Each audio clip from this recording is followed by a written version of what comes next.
How to turn movement into a game mechanic. I love games that let you move with speed, fluidity, and finesse. I'm talking about games with perfect parkour, comic book web swinging, awesome skateboarding. Movement in games feels so good. It's just awesome. When a game can execute that like in a clever way and it feels good, it's just awesome. Supersonic speeds, and ninja-like wall running. The problem is, there's no one-size-fits-all answer for how to make such a movement Like whatever this game is, this just makes me like want to try it out. system. What makes Rocket League great is completely different to Sunset Overdrive. Oh yeah.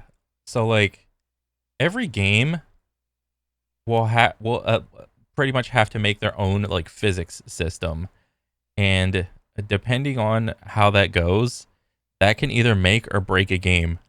You know, no two movement systems are alike. Which is different still to Titanfall 2.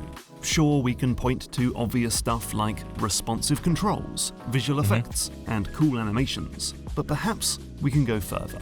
What we can do is look at the very different ways that movement works in a bunch of brilliant games, and then see if there's anything these varying approaches all have in common and help answer the question of how to make movement fun. So, hi, I'm Mark Brown, and this is Game Maker's Toolkit. Okay, let's start with Super Mario Odyssey.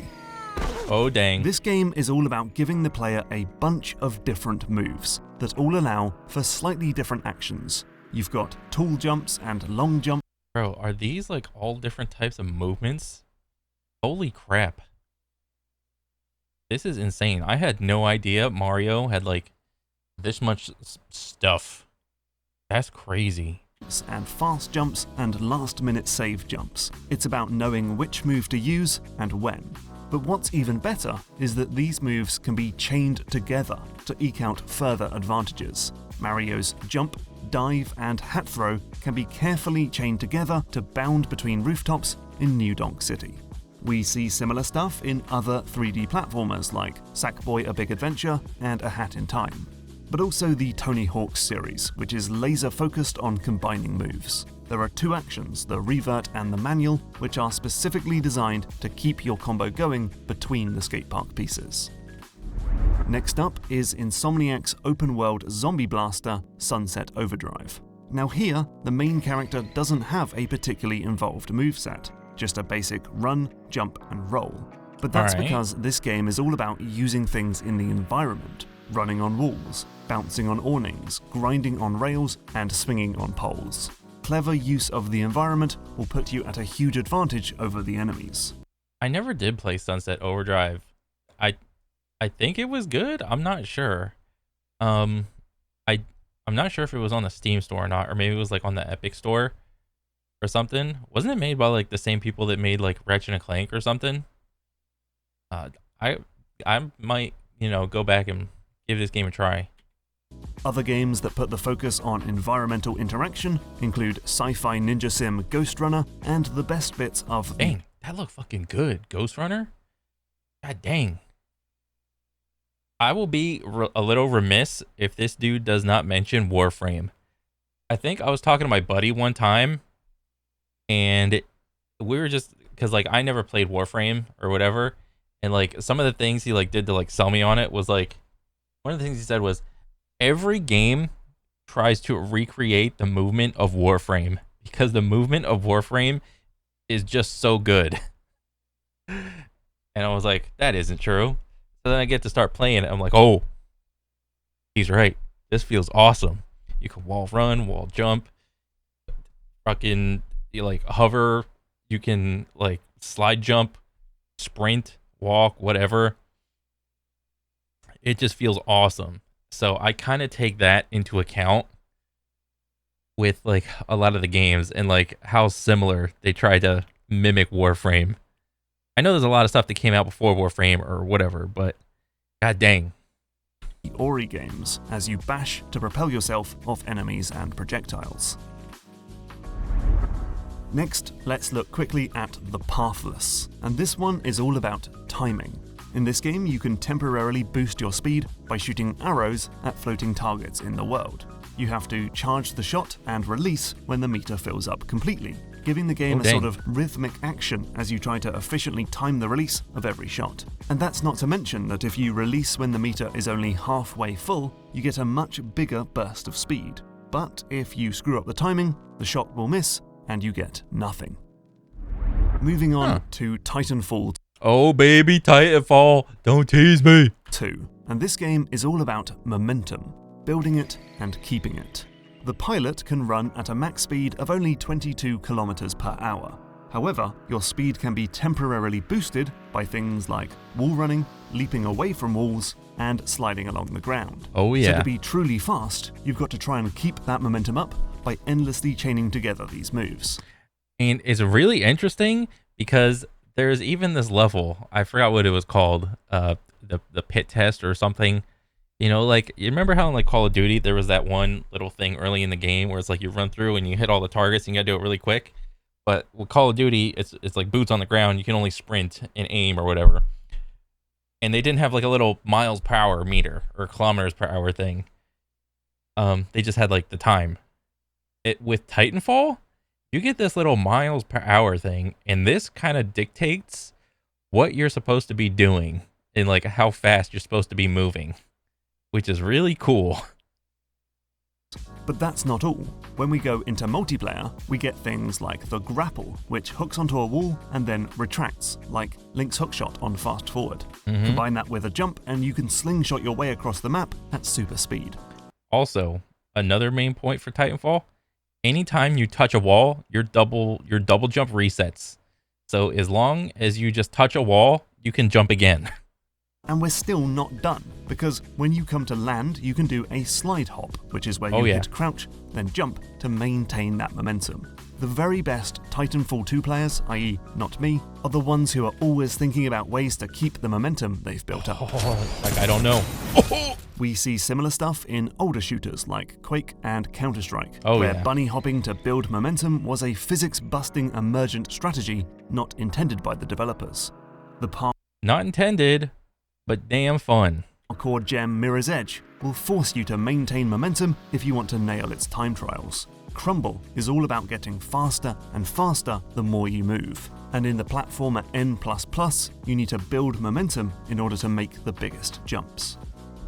Next up is Cyberhook, a first-person speedrunner about grappling onto blocks and launching yourself towards the goal. And so this one, I think, is about understanding trajectories. Bear with me for a second. A trajectory is a path an object will follow when moving under the influence of a physical force. And we subconsciously consider this when playing any platformer, because the arc of every jump is determined by gravity. But in games with grappling hooks, like A Story About My Uncle and Bionic Commando, the swing's arc is determined by both gravity and the taut pull of the rope. And so to get the most out of the mechanic, we have to mentally map out the precise arc of the swing and know the best time to latch on and let go. We also see this in games with gliding mechanics. It's all about the shapes the character will make when moving and understanding how to use that to your advantage. And finally, bro, all these like movement games that I had no idea. Dang, I'm like happy I watched this. finally, I want to touch on Rocket League. This game is kind of unique because the character, in this case a car, is basically a physics object, and you just apply forces in different directions. This allows you to move the car about in pretty much whatever way you desire, leading to masterful players discovering absurd tricks like making a car fly across the pitch, or doing bonkers bicycle kicks. Trust me, this one is way over my head, but I thought it was still worth mentioning. So here, Bro, I played Rocket League. I suck at Rocket League. I've identified 6 different elements that great games use to make movement more fun. Those are chaining moves, using the environment, nailing timing windows, building momentum, understanding trajectories, and playing with physics. Now that's not an exhaustive list, and it's also important. That's not an exhaustive list, but a game developer can do a lot with what you just said. Important to note that many games mix and match these different elements. In Just Cause 3, for example, you need a hookshot onto the environment, which builds momentum as the rope retracts.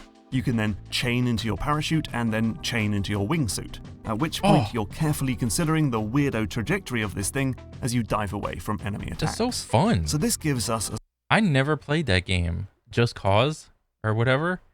I gotta go and play that shit, dude. sort of table of elements when it comes to movement, the building blocks that are used and combined to make interesting interactions. These are the things that make movement fun. But why? Is there anything these different approaches to movement have in common to help explain their appeal? I would say with all the movement options that you have in a lot of these games, it makes it feel like whatever the player is doing is being directly it's directly what do you call it? It's influencing their movement. Like the player is doing a thing, they're like with the given like physics system, and then they can predict like, oh, this is kind of gonna happen. Or, you know, if I wall run, I will pick up this much speed. If I jump and grapple onto the house and then I chain into like a parachute and then into a wingsuit, I can kind of imagine myself getting this far or whatever. Doing stuff like that in games just feels good. Like it this is gonna sound stupid, but it just feels good to go fast in games. First, all of these approaches allow for a real freedom of movement. They're about giving you options for how to get around the world. And also, like if you look at like a situation like in a game or whatever, like a speed run or something, like the speed runs won't be perfectly identical with like if it's like an extreme movement system, like, you know, like Mario 64 or whatever. Yeah, there's a bunch of movement tech, but when two people do the same movement tech, it's not going to be exactly like frame for frame, like spot on. Like all this movement stuff, it's kind of like a thumbprint. It's kind of the same, but if you get down like the nitty gritty, there's going to be like mistakes one person made, like, oh, you're not going 35 miles an hour, you're going 34. You know, you're taking it at this, you're taking the wall run at this angle. I'm going this fast. I'm jumping off at this angle. And it's like, all that stuff is like unique to that like specific player. You could take a very slow and meandering trip up a staircase, or you could run up the wall, turn around, spring off the wall, and tuck your feet up over the handrail. This effectively turns the entire game space into a traversal playground. Walls and big gaps are no longer barriers to impede progress, they are challenges to overcome. And where many games are practically glued to the ground, these advanced movement mechanics add verticality to the world. Second, these movement mechanics typically allow for very analog inputs, which, let me explain what I mean. It's a high skill ceiling. That's what it means. When using the hookshot in Zelda, you must aim it at a suitable point, and then it locks Link into an unstoppable animation until he reaches his destination. It follows a single, predetermined path.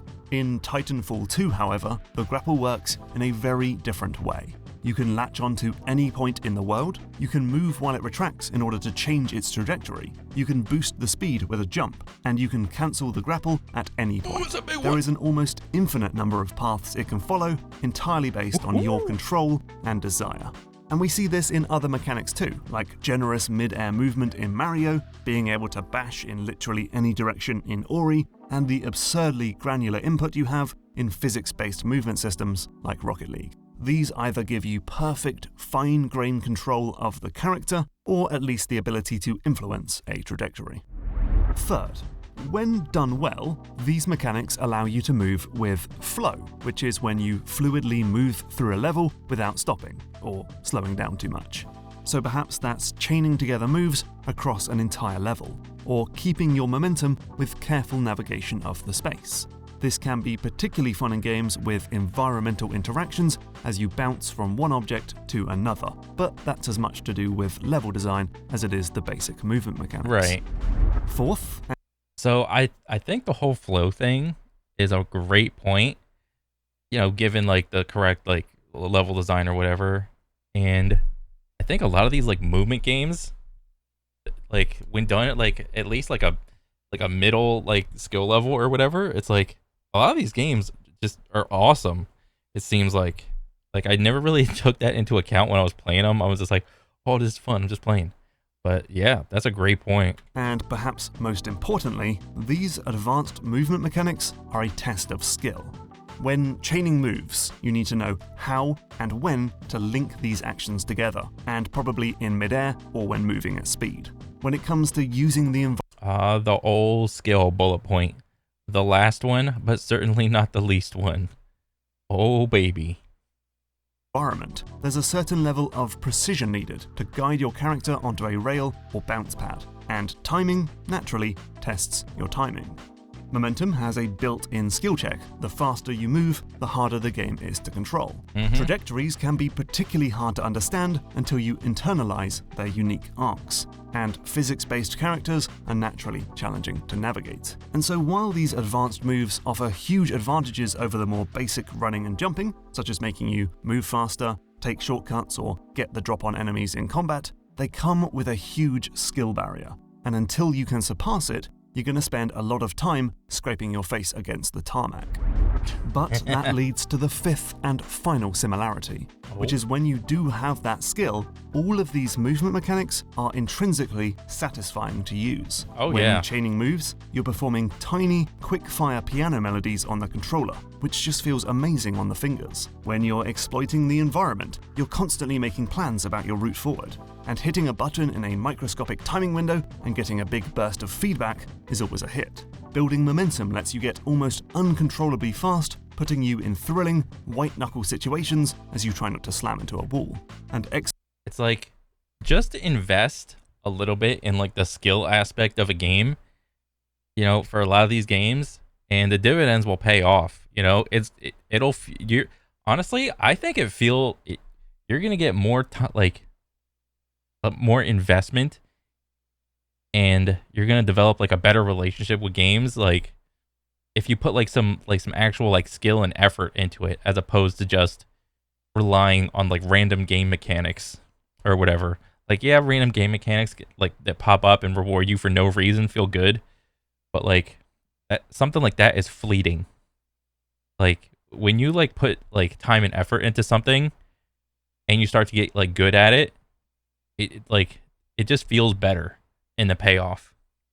Expertly navigating a character while navigating gravity and other physics-based interactions just feels great. Skimming close to the ground with Just Cause's wingsuit is an unparalleled treat. It would be easy to say that movement in a game feels good because you're playing as a character with awesome abilities, but I think it's the player's physical performance of these skills that feels satisfying, and not just the super heroic imagery on screen. Though let me give a couple caveats. One is that games should look for precision, but not perfection. So it's good to have easy to learn, hard to master systems that subtly help the player out. I've talked before about Coyote Time, which is letting the player jump off a platform even if they've already run off the edge. We can do something similar on the landing by pushing the player. Bro, I know that's a thing in Apex, but I did not know that this is where it came from. Coyote Time. Oh my god. Huh.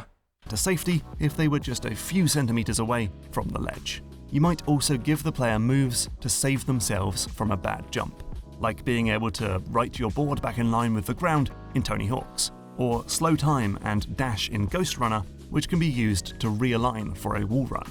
And in King of Cards, if you get hit in mid-air, you'll get a free shoulder bash move, which can be used for a last-minute frantic scramble to safety. And secondly, this brings us back to something I explored in a video late last year. The idea of whether the player should be given a power fantasy through slick animation and highly automated systems, or have to earn the power fantasy through the application of hard-won skills. I say earned is going to feel better, as opposed to just being given. Ultimately, we want something that can do both. Easy to use, but hard to master. Exactly. So please check out that video for more information and ideas for how to make these movement systems more accessible to a wider audience. So how do we make interesting movement systems in games?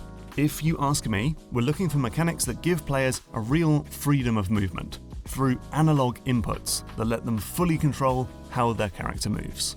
We want to test, or at least reward, the player's skill, and create movement that feels satisfying when you perform it well, whether that's through quick-fire finger action on the controller or stomach-clenching near-miss thrill rides. I've established a number of elements that work towards these goals, from chaining together a big load of actions to toying with the trajectory of a wingsuit under gravity.